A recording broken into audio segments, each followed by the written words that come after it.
ભાઈ આ જે આપણે અલગ શેડ મારેલો છે આમાં કઈ રીતનું છે તમારા અલગ રીતના બેડ છે અલગ રીતના બેડ કે આમાં અમે બિલકુલ અળસિયા ઉછેરનું કર્યું છે કે જે અમારે નવા બેડ મારવા પડતો બહારથી અળસિયા લાવવાના પર અમે એનો ઉછેર કરીએ છીએ કે જેના લીધે અમને એનું વર્મી વોશ બી મળી રહે.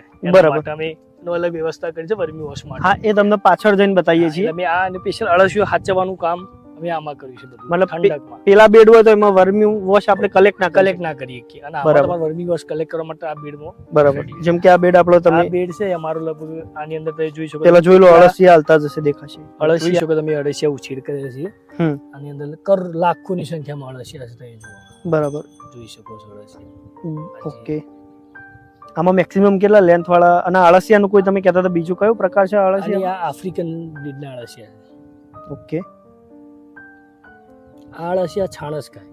બરાબર. માટી ના ખાય અને તમે જમીનમાં મૂકી દો ને તો માટી ના ખાય, મરી જાય. છાણસ ખાય.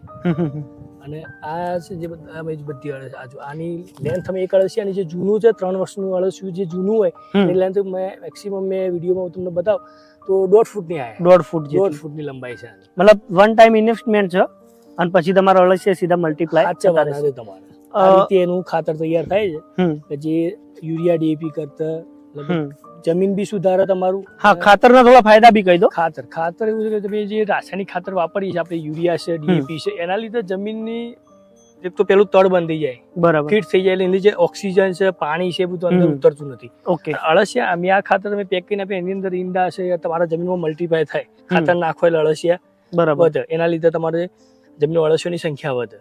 પ્લસ કે બીજું કે જમીન પોચી થાય એટલે ઘણા બધા ઓક્સિજન જાય, છોડને પૂરેપૂરું ઓક્સિજન મળે, પ્લસ કે જમીનની ફળદ્રુપતા વધે. બરાબર. અને બીજું કે પાણીનો સંગ્રહ વધારે થાય. પાણીનો સંગ્રહ ભેજ વધારે પકડી રાખે. બરાબર.